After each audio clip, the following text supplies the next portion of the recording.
Les amis, un immense merci. Un immense merci. J'étais là il y a quelques jours, sur la même tribune, dans la même salle, dans le même siège, et c'était le Conseil national. Et c'était samedi, je vous jure, il y avait moins de monde. Mille merci d'avoir été aussi nombreux à venir me soutenir ce soir. Ça me fait chaud au cœur, parce que avec vous, je sais que la droite n'est pas morte. Parce qu'avec vous, je sais, mon cher Francis, que nous irons vers de belles victoires demain, parce que nous allons reconstruire la droite. Vous êtes la droite du courage, vous êtes la droite des convictions, vous êtes cette droite pour laquelle je me bats. Vous êtes cette droite qui demain relèvera la France. Merci à chacun, merci à chacune d'entre vous d'être présents. Je voudrais évidemment saluer celle qui demain sera maire de Paris. Et ce soir, c'est une mission de service public. Débarrassée de Madame Hidalgo, Paris à nouveau rayonnera. Paris, dont Notre-Dame sera restaurée. Paris, dont la mer sera elle aussi restaurée. Parce que ce ne sera pas Madame Hidalgo, ce sera notre amie Rachida. Eh bien Rachida, ce soir, je te l'ai dit, nous ferons campagne à tes côtés et avec toi, nous t'aiderons à conquérir la capitale de la France.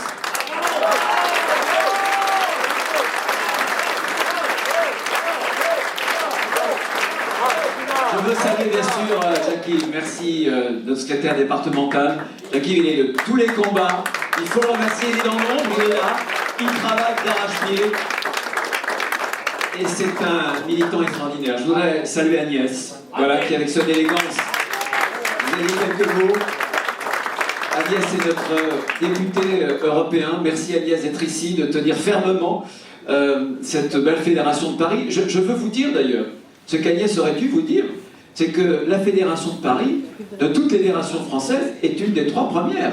Et dimanche, croyez-moi, elle va compter. Elle comptera de tout son poids. Pas du poids d'Agnès, mais de votre poids à vous. Merci Agnès d'être présente. Et dimanche, je suis sûr que tu feras le bon choix, Agnès. Je suis sûr. Non, parce que non, qu'est-ce que vous en pensez? Je voudrais saluer aussi Catherine, qui a été un des tout premiers soutiens.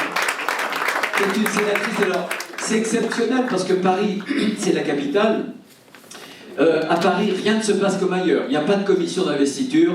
On investit les chefs de file aux élections sénatoriales comme ça, en live, dans des réunions. J'ai bien entendu. Et ça me va parfaitement, cher Rachida. Je n'ai pas posé la question à Catherine, mais en tout cas, elle a beaucoup de sénatrices, de sénateurs qui sont ici, que je veux saluer, voilà, les uns et les autres. La vice-présidente du Sénat, ma chère Pascal, les amis qui sont ici, et bien entendu, on sera tes premiers supporters. Je voudrais saluer dans la salle, je terminerai par Francis, je voudrais saluer quelqu'un que j'aime beaucoup, qui est à mes côtés, qui était avec moi, avec aussi Othman hier soir. C'est notre patron de la délégation, voilà, au Parlement européen, c'est François-Xavier Bellamy. C'est l'excellent François-Xavier Bellamy.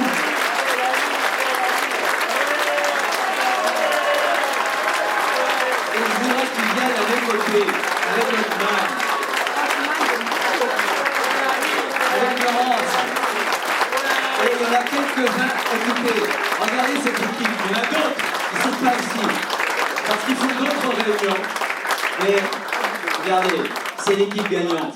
On a la meilleure équipe. J'ai la meilleure équipe avec François-Xavier, qui est un... Le meilleur patron. Oui, merci. Avec Othman, mon directeur de campagne. Et puis avec vous, les porte-parole, parce que Stéphane est là. Stéphane n'est pas là, il était là tout à l'heure. Je salue Stéphane, il est quelque part ici. Merci à tous ses amis.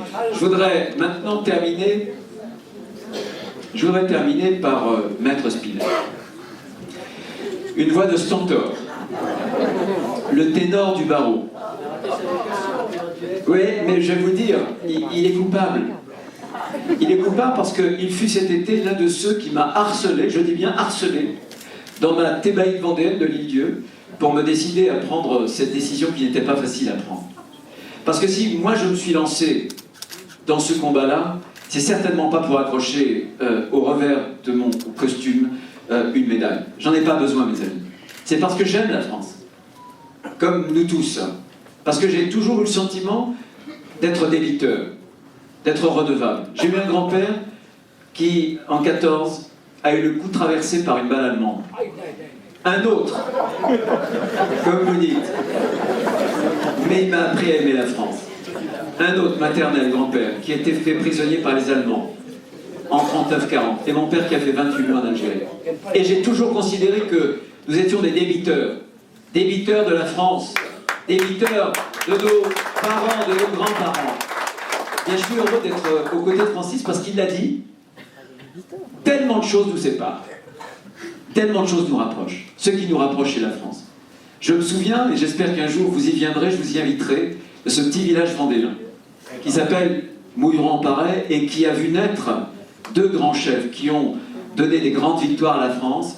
Il y avait Clémenceau qui était bouffeur de curé, et il y avait, je dis pas qui est, je sais pas ça, il y avait le maréchal de la de Tassigny, catholique, deux traditions. L'une était la tradition de l'épée, l'autre était la tradition de la plume. Tout dans leur trajectoire, tout dans leur parcours devait différencier, les séparer, et pourtant tout les a rassemblés. L'essentiel les a rassemblés, c'est l'amour de la France. Eh bien, je partage avec Francis plein de convictions, mais cette conviction, d'abord, que lorsqu'on est des militants de droite, mes amis, on est d'abord des militants de la France. Ce que nous voulons, c'est pas uniquement seulement de redresser LR demain, un nouveau parti qui sera populaire, qui sera patriote, bien sûr, et qui aura vocation à fédérer tous les électeurs de la droite, ceux qui sont encore avec nous, et ceux qui nous ont quittés. Nous rassemblerons tous ces Français qui partagent nos convictions. Et il y en a des millions, je vous l'assure, pour reconquérir, pas le pouvoir, mais pour redresser la France. Eh bien, ce que je veux vous dire ce soir, c'est que nous le ferons ensemble. Nous le ferons parce que nous aimons la France et nous sommes des patriotes. Il est un patriote, je suis un patriote. Et jamais je n'ai pensé que la droite française, c'était la finalité. Non, c'est un moyen. C'est un moyen au service d'une cause qui est plus grande que nous, qui nous dépasse. C'est notre pays, c'est la France, que des générations et des générations, au fil des siècles, ont bâti. Grâce à leur courage, parfois avec du sang, mais surtout avec tant de génie. Le génie français, c'est celui dont nous héritons, que nous partageons, et c'est demain cette France que nous voulons relever. Merci Francis.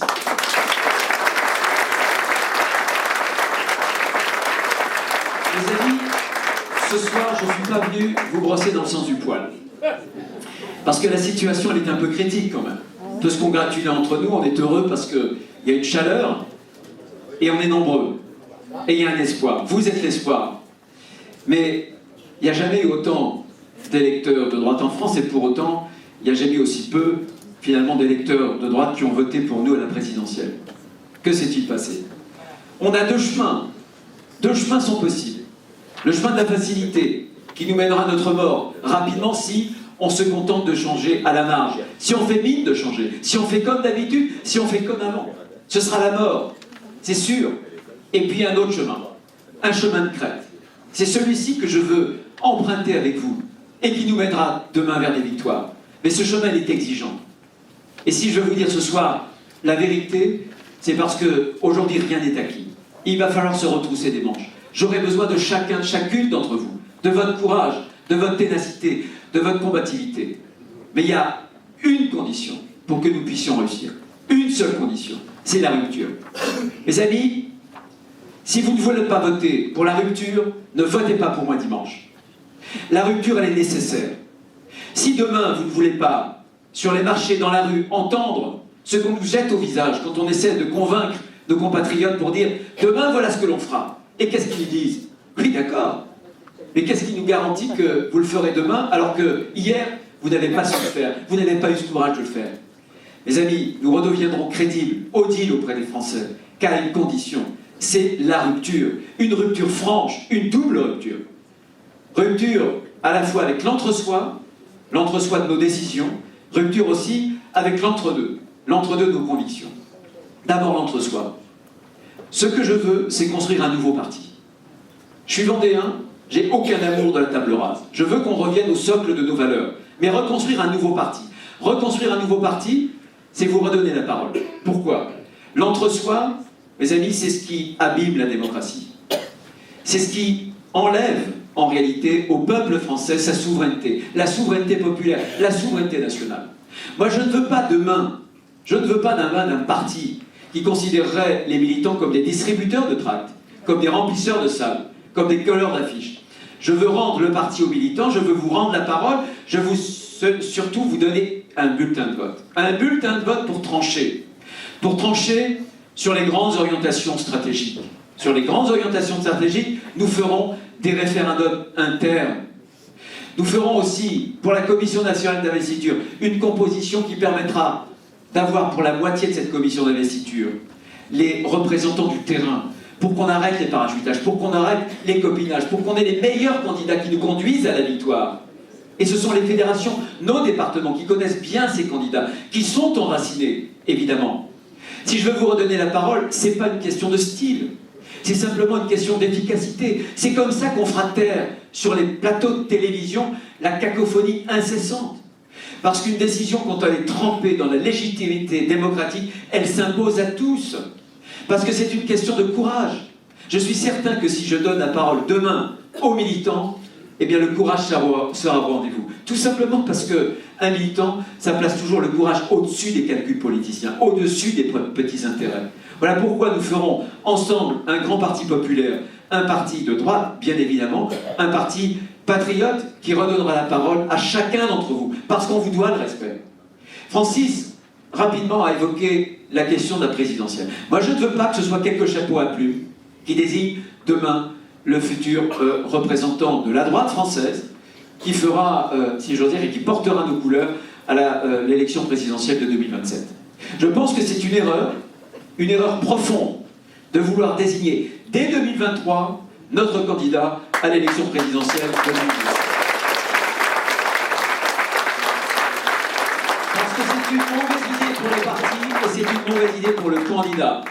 Mauvaise idée pour le parti parce que je connais la droite française par cœur. Si on remet notre destin dans quelques semaines entre les mains d'un seul individu, on arrêtera de travailler. On arrêtera de travailler le fond, on mettra la charrue avant les bœufs, on mettra, comme disait très bien tout à l'heure Agnès, les égos avant les idées. C'est ça l'histoire récente de la droite française. On n'a pas suffisamment travaillé le fond, tout simplement parce qu'on a privilégié les incarnations à la refondation. Eh bien, d'abord, la refondation, d'abord on se retrousse les manches, et ensuite il y aura, le moment venu, l'incarnation. Pas une bonne idée pour le parti. Pas une bonne idée non plus pour le candidat. Pourquoi? Parce que, évidemment, on aura les européennes. Et moi, j'espère bien, mon cher François-Xavier, que sur le chemin de la reconstruction, on puisse se donner un objectif qui nous permettra d'accrocher 12 ou 15% avant 2027. Mais dans la vie, on peut aussi trébucher, mes amis. Dans la vie tout court et dans la vie politique. Si on trébuche et qu'on a désigné notre candidat pour 2027 avant les européennes, on l'électrocutera, on le grillera. Ça n'est pas raisonnable, donc marchons pas à pas. D'abord, dans quelques jours, vous désignerez le président qui sera chargé de redresser notre famille politique. Ensuite, on aura les européennes, on travaillera d'arrache-pied pour, comment dirais-je, reconquérir notre espace, refaire notre logiciel idéologique, politique. Et ensuite, juste après les élections européennes, on allumera la fusée et on accompagnera évidemment notre candidat jusqu'à la victoire. Voilà le chemin que moi je vous propose. Je veux, moi, une droite qui ne soit plus honteuse, qui soit courageuse. Je vous disais tout à l'heure, il y a l'entre-soi et l'entre-deux. L'entre-soi des décisions, et c'est pour ça que je veux être dans le coup les militants, et il y a l'entre-deux sur les convictions. Par le passé, nous avons eu des belles victoires. Qu'avons-nous fait de ces victoires? Trop souvent, nous les avons abîmées dans l'entre-deux.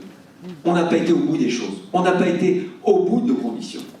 Bien sûr, on a fait les peines planchers. Super, Rachida. Mais on a défait la double peine. Bien sûr, on a réduit la fonction publique, mais on a, avec la loi Bachelot, bureaucratisé et l'hôpital et la santé.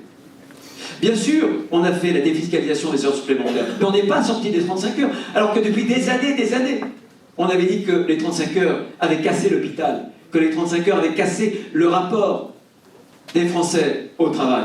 Qu'avons-nous fait? Pourquoi sommes-nous restés justement dans cet entre-deux, mes amis? Tout simplement parce qu'on a eu peur.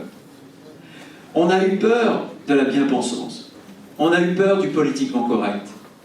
On a eu peur de ne pas correspondre, nous la droite française, au code de respectabilité fixé, déterminé par la gauche. Et pour finir, l'excellente métaphore de Maître Spinner.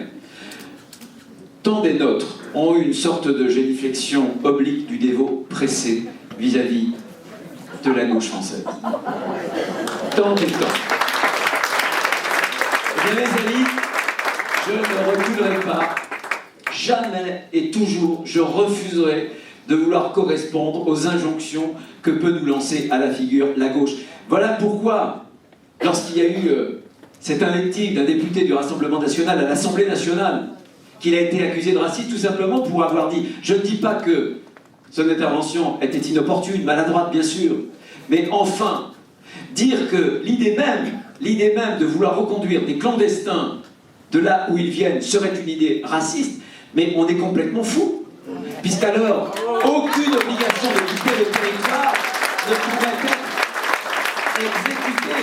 Ce qu'a tenté l'extrême gauche, et ce qui a finalement assez réussi, c'est d'intimider la droite.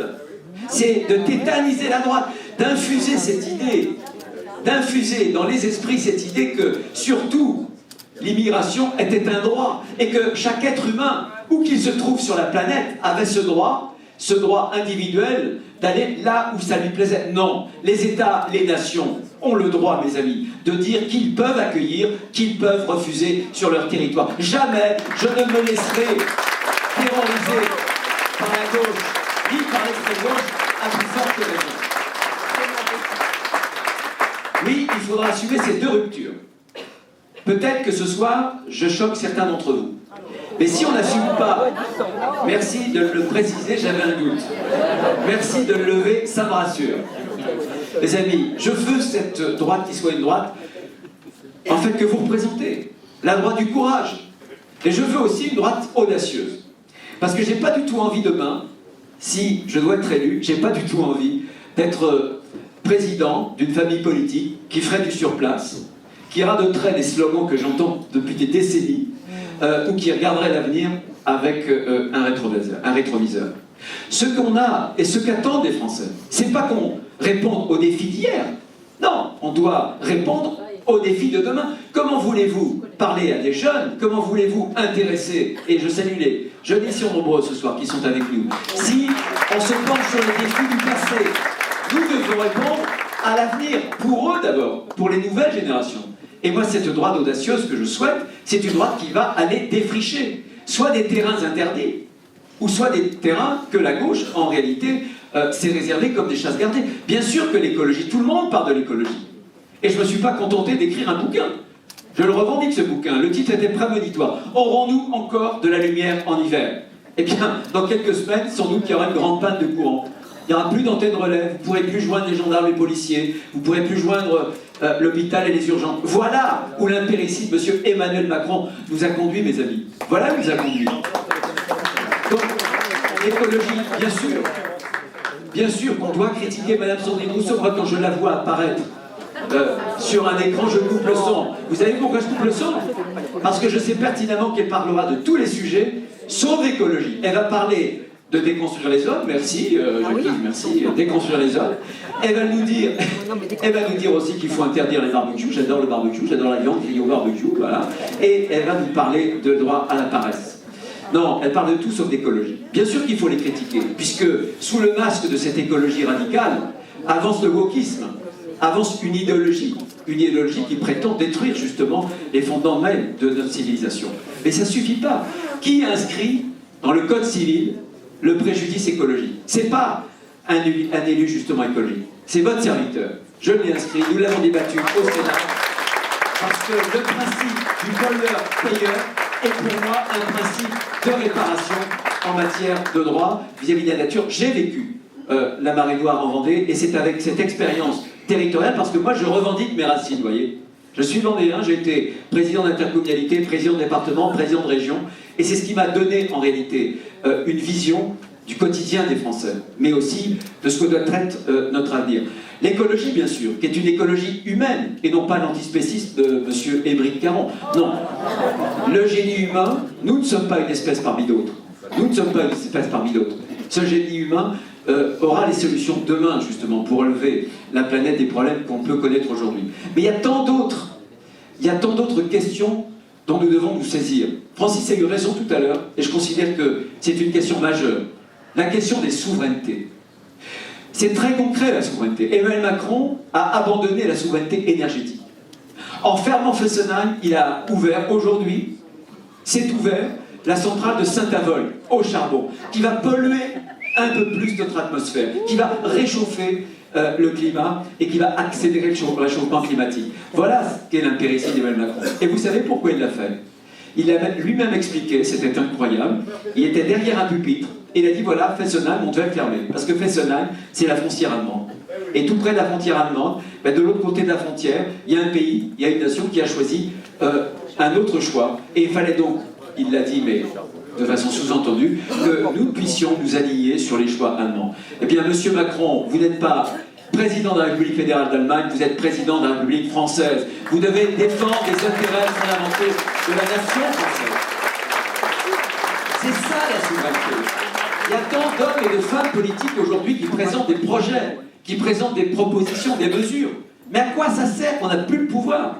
Les hommes politiques en France ont organisé méthodiquement le dessaisissement de leur pouvoir. Ils ont remis leur pouvoir à des autorités, à des cours suprêmes. Général de Gaulle disait la seule cour suprême qui vaille en France, c'est le peuple. C'est pour ça qu'il faudra recourir beaucoup plus souvent au référendum, mes amis. C'est pour ça qu'il faudra aussi changer la Constitution, j'en parlerai tout à l'heure en matière migratoire. Mais cette question de la souveraineté, elle est fondamentale. Souveraineté énergétique, souveraineté juridique, bien sûr, souveraineté alimentaire. Quand je pense, alors même que notre délégation a protesté, que la France a appuyé ce programme européen de la ferme à la fourchette, qui prévoit finalement à terme de diminuer de 10% la production agricole française.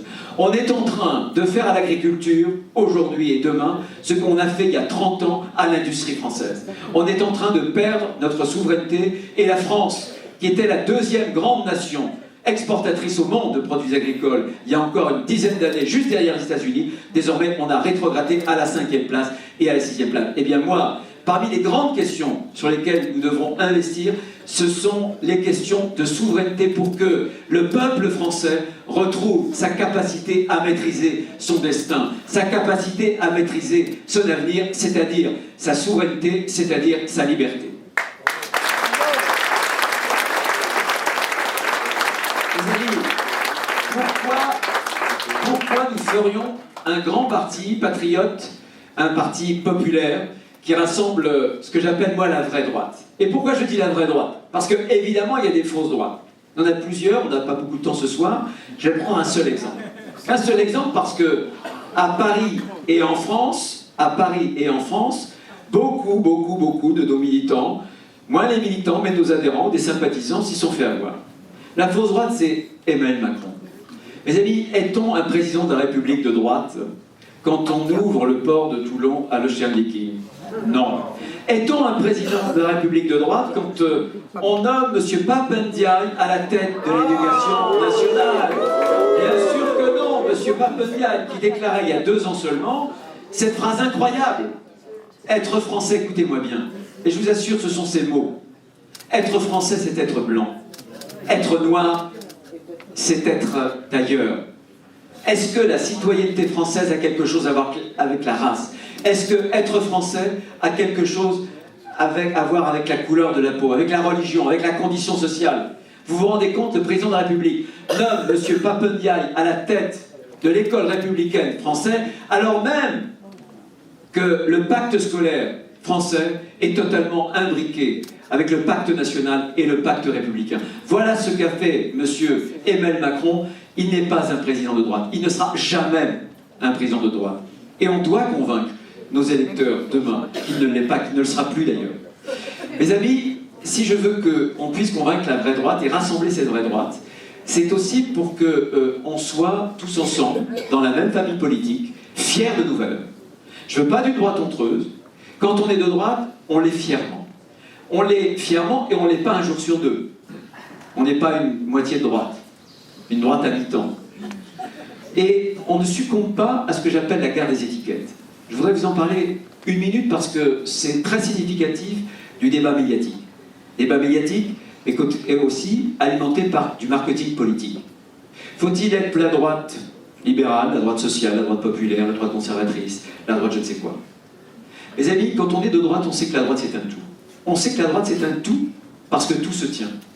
Jamais vous n'aurez la liberté, et nous devons être le grand parti de la liberté. Nous devons aimer, chérir la liberté.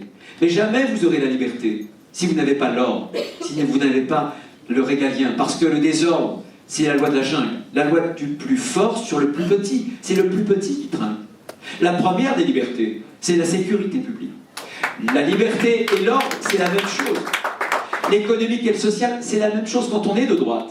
On tient à la sécurité sociale. On a notre générosité. La sécurité sociale, c'est cette belle idée qui fait que pas un Français ne doit mourir parce qu'il ne peut pas se faire soigner, parce qu'il n'aurait pas d'argent. C'est ça la sécurité sociale. En dépit des gaspillages, en dépit des dérives, bien entendu, auxquelles il va falloir mettre fin. Mais vous ne pouvez pas alimenter ce modèle social si exigeant si demain, vous n'avez pas plus de travail, si vous n'avez pas une économie qui crée des richesses.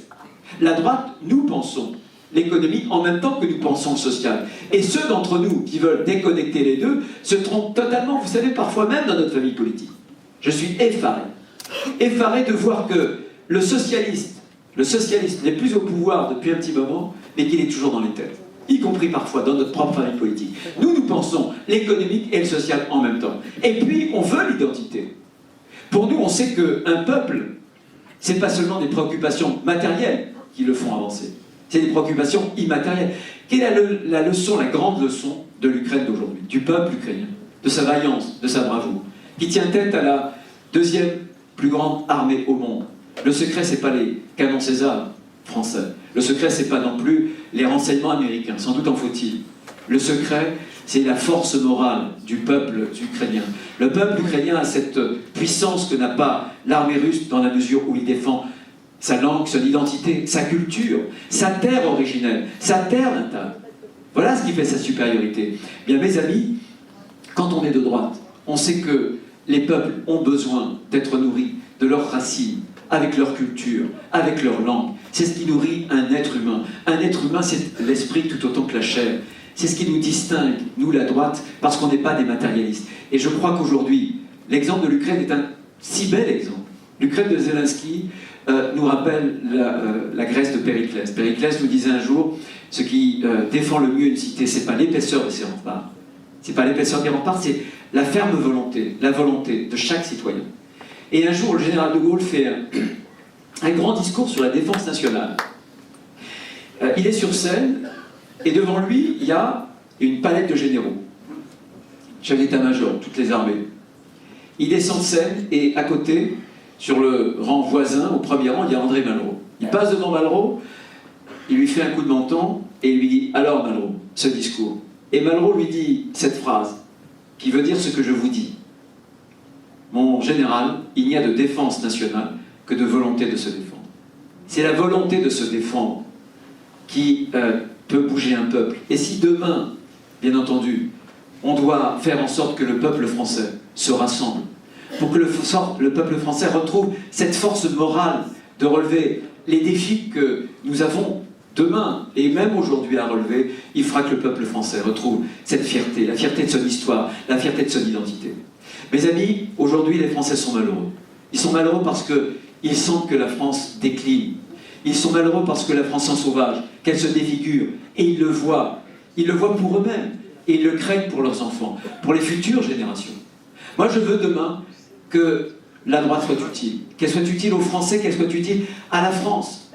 Et si nous voulons porter un idéal français, mon cher Francis, si demain nous voulons à nouveau gagner des élections, il faudra répondre à ce malheur français. Il faudra le soigner en répondant aux deux grandes angoisses françaises. Les deux grandes angoisses françaises. L'angoisse sur les conditions matérielles de l'existence, l'appauvrissement, le pouvoir d'achat, le niveau de vie. Et l'autre angoisse sur les conditions immatérielles de l'existence. La civilisation, la culture, ces repères quotidiens qui s'évanouissent. Et vous savez, c'est pas les gens du haut qui tiennent le plus à ces repères culturels, à ce patrimoine immatériel. Ce sont souvent les gens du bas. Parce que quand on a très peu de patrimoine matériel, ce qui compte encore plus à proportion, c'est d'avoir ces repères culturels, ce patrimoine immatériel. Et je le fais pour eux aussi. Et pour tous ceux qui, à droite, pensent que la droite populaire devrait seulement employer les mots de la gauche, utiliser la démagogie pour toucher le cœur, justement, de ces classes populaires, de ces classes moyennes. Je dis qu'ils se trompent. qu'on répondra justement aux aspirations de nos compatriotes qui sont les plus modestes. Bien sûr, en se préoccupant de leur niveau de vie, de leur pouvoir d'achat, en se préoccupant aussi, bien entendu, de ce qui leur tient à cœur, leur culture, parce que eux, ils n'ont pas suffisamment d'argent pour mettre leurs enfants à l'école alsacienne, comme fait M. Papendiaï. Eux, ils n'ont pas suffisamment d'argent pour dresser autour de leur quartier des frontières invisibles, pour faire en sorte qu'ils ne soient pas au contact de l'hyperviolence, de l'immigration massive. Comment est-ce qu'on répondra à cette première angoisse sur l'appauvrissement? Je dis toujours, je prends cette comparaison parce que cette comparaison, malheureusement, elle est trop peu connue des Français. En 20 ans, il y a 20 ans, un Français et un Allemand, même niveau de vie. 20 ans après, la différence est de 5 000 euros. Les Français gagnent 5 000 euros de moins, sont moins riches par rapport aux Allemands. Pourquoi cette dégringolade en 20 ans seulement? Parce que nous, il y a 20 ans, on fait les 35 heures. Et les Allemands, eux, ils font l'inverse. Le travail. Et on répondra au problème du pouvoir d'achat et de cette baisse du niveau de vie, de cet appauvrissement, précisément par le travail. Pour nous, la droite française, ce qui fait justement le niveau de vie ou le pouvoir d'achat, c'est pas l'échec en bois de l'État. La France et l'économie française n'a pas besoin de cette course à l'échalote sur l'échec en bois avec un endettement astronomique. Vous imaginez que dans quelques mois, nous allons atteindre 3 000 milliards d'euros à plus de 3% de taux d'intérêt. Et il y a des types à Paris qui nous expliquaient, il y a quelques mois encore, que la dette, c'était pas grand-chose, que les taux resteraient négatifs. On a une expression en Vendée, que je vous livre, elle est triviale. Il faut être con à bouffer du foin pour penser que les taux d'intérêt allaient rester négatifs. C'est terrible. Donc nous libérerons le travail. Il faudra sortir des 35 heures intelligemment, entreprise par entreprise, en donnant un outil aux entreprises. Le référendum d'entreprise. À la condition, bien sûr, que celles et ceux qui choisiront de faire plus de 35 heures, ce soit du gagnant-gagnant. Pour les salariés, il y aura moins d'impôts, et pour les entreprises, il y aura moins de charges sociales, évidemment. Vouloir la société du travail, c'est faire en sorte de sortir de l'assistanat. Ce que moi je veux, c'est que demain, nous créons une allocation sociale unique, ce sera simple. On fusionnera tous les minima sociaux dans une seule allocation sociale unique, on la capera à 70 à 75% du SMIC pour être sûr qu'entre le revenu de l'assistanat et le revenu de l'assistance, il y ait toujours un écart qui soit un écart significatif qui encouragera le travail, bien sûr. Et on assumera une réforme des retraites. Alors on le dit, ne sois pas la droite punitive. Il ne faut pas parler de la réforme des retraites, mais nous en parlons de la réforme des retraites parce qu'il s'agit de garantir des nouveaux droits. Les retraités qui sont ici savent que pendant le premier quinquennat d'Emmanuel Macron, 8 millions de retraités ont perdu en moyenne et par an pratiquement le SMIC. Un SMIC net. Pourquoi? Parce qu'il n'y a pas eu de réforme. Eh bien moi je veux la réforme des retraites. D'abord pour garantir le pouvoir d'achat de nos aînés qui eux ont fait beaucoup plus de 35 heures pendant toute une carrière. Je veux cette réforme des retraites pour garantir que les petites retraites que je connais moi en milieu rural, qui font parfois 800 euros alors qu'on commence à travailler à 15 ans et qu'on termine à 62 ou 63 ans, 47 ans d'annuité. 47 annuités, vous vous rendez compte? Pour 800 euros ou 900 euros. Je veux qu'on puisse instituer un minimum garanti, comme il y a dans la fonction publique, à 1200 euros. Et je veux aussi qu'on puisse donner une pension de reversion aux enfants handicapés. Mon cher Philippe, vous voyez, les enfants handicapés, parce que les familles sont courageuses, qui accueillent des enfants handicapés, elles vieillissent avec la peur au ventre de l'avenir de leur enfant handicapé. Eh bien je veux que, quand le papa et la maman sera parti, qu'ils puissent au moins savoir que leur enfant aura le bénéfice de la réversion d'une partie de leur retraite. C'est ça, quand on est à droite, mes amis, on n'est pas des faux monnayeurs en générosité. On ne gâche pas des nouveaux droits sur le contribuable. On ne gâche pas des nouveaux droits sur les jeunes générations, c'est-à-dire par l'endettement. On gâche ces nouveaux droits par des réformes, par le travail. C'est ce qui nous distingue de la gauche. Et enfin, pour relever justement la France, dans ses aspects plus matériels, nous réformerons l'État. Nous le réformerons en réformant la fonction publique. Le statut doit être réservé aux fonctions régaliennes. Pour le reste, ça doit être des contractuels. La grille indiciaire, elle enferme des millions de fonctionnaires aujourd'hui, dans un parcours de pauvreté souvent. Eh bien, être contractuel, ça permettra de récompenser le mérite.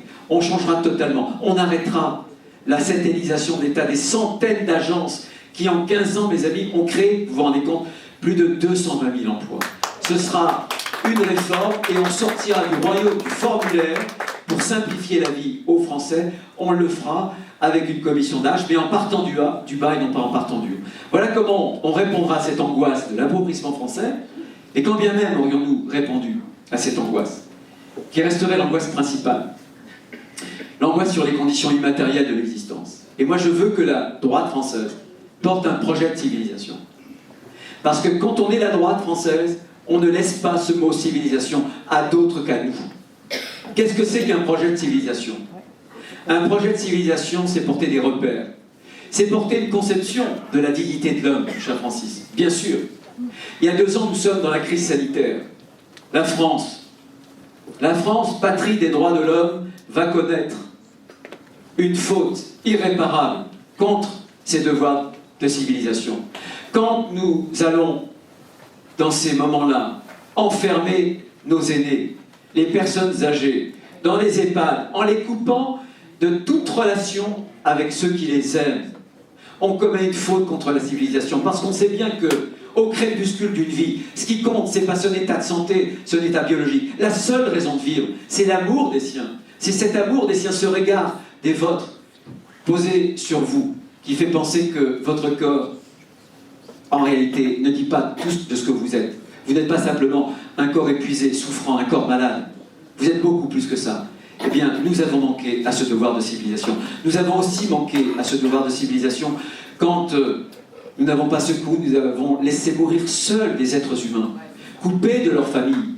Les familles privées de rites funéraires.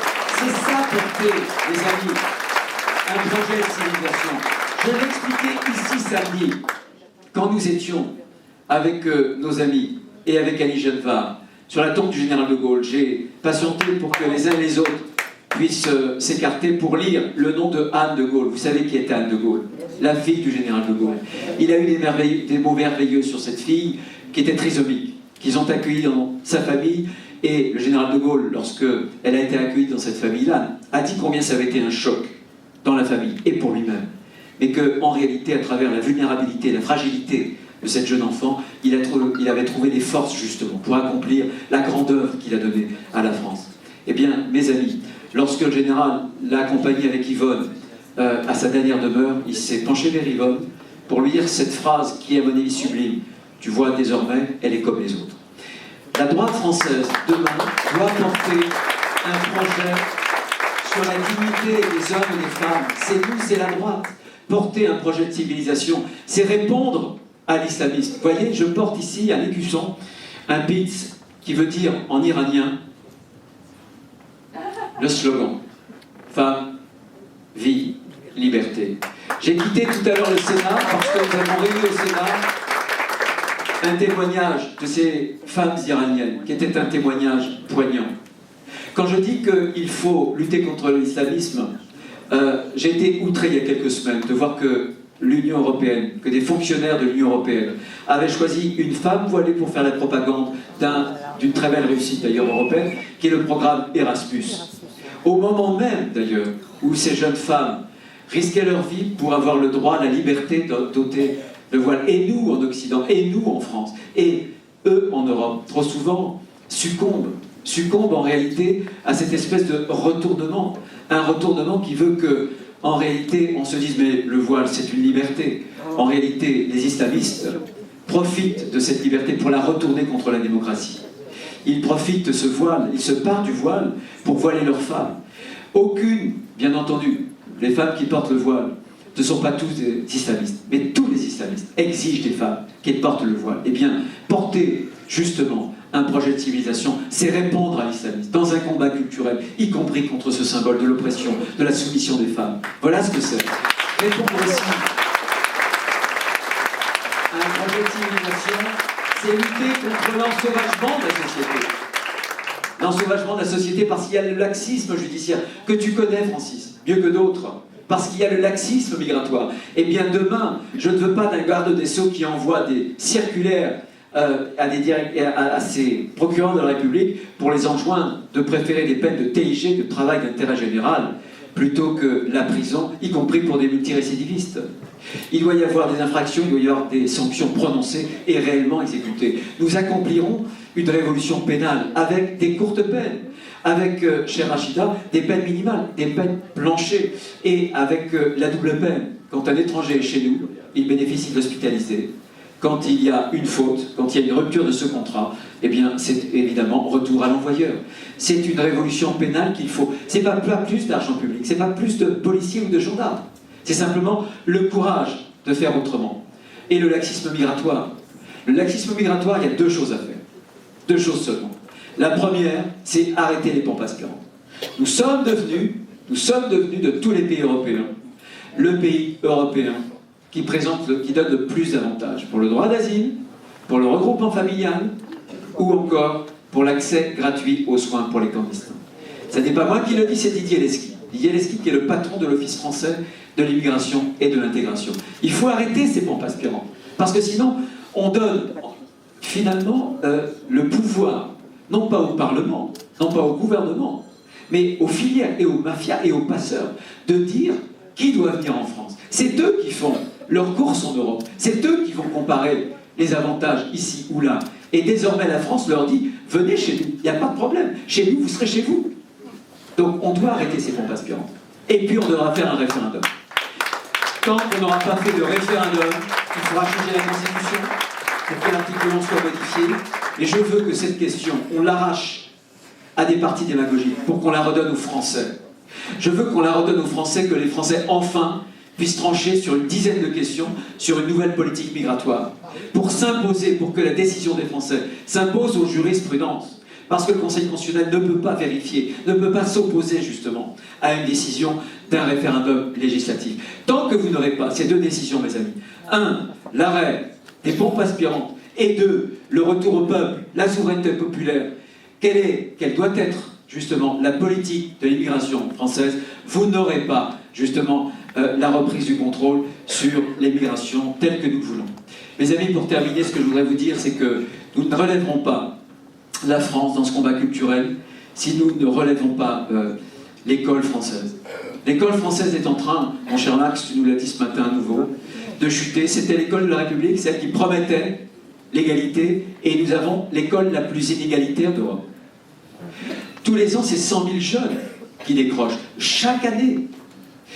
Cette école a été soumise, et François-Xavier le sait mieux que d'autres, il a écrit un bouquin merveilleux là-dessus. Chaque année, cette école est soumise à la pression des idéologies. Je parlais tout à l'heure de la grande dépossession culturelle. Il n'y a pas pire dépossession que de déposséder un jeune, un adolescent, de son avenir. L'école française a été fracturée par des idéologues. Ils ont pris nos enfants, vos enfants, pour des cobayes. Et notre école, l'école républicaine, justement pour un laboratoire de leur idéologie. Eh bien, nous redresserons l'école. Nous redresserons l'école en faisant l'école de la transmission. L'école des savoirs français. L'école de la fierté française. Parce que on a dit aux jeunes Français, on leur a dit que, en réalité, l'histoire de France, notre passé, se réduisait à un acte d'accusation. Que la France était le coupable perpétuel, que nous avions même commis, c'est Emmanuel Macron qui l'a dit. Le crime contre l'humanité. Eh bien, l'école française, pour demain, ce sera l'école qui redonnera la fierté française à toute une génération. Ce sera l'école où on célébrera nos héros, notre histoire, mes amis, où on donnera à aimer la France. Voilà l'école que nous voulons, voilà le projet pour la France que nous allons porter ensemble, grâce à vous, avec nous, et avec un peu d'eau. Les amis, pour conclure, je veux que vous sachiez une chose. C'est que le mot fatalité n'est pas un mot du vocabulaire français.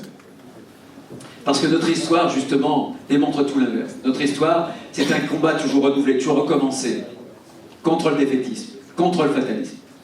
Parce que dans l'histoire de France, dans l'histoire des hommes, dans l'histoire de l'humanité, la France, c'est ce miracle, d'où des plus grands sursauts peuvent naître de beaux espoirs. Et c'est ce que je vous propose. Cette vérité profonde, éternelle, que je porte, que nous allons porter ensemble pour notre pays, pour aller à la reconquête. Ce que je souhaite pour vous, pour nous, aujourd'hui et pour demain, c'est que nous n'oublions pas cet amour de la France.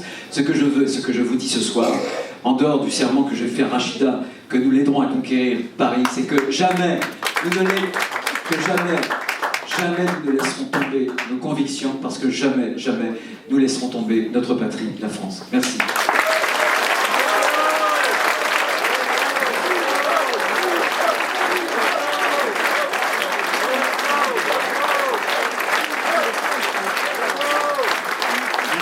Je peux répondre à quelques questions de la salle. Voilà, on va faire circuler un micro.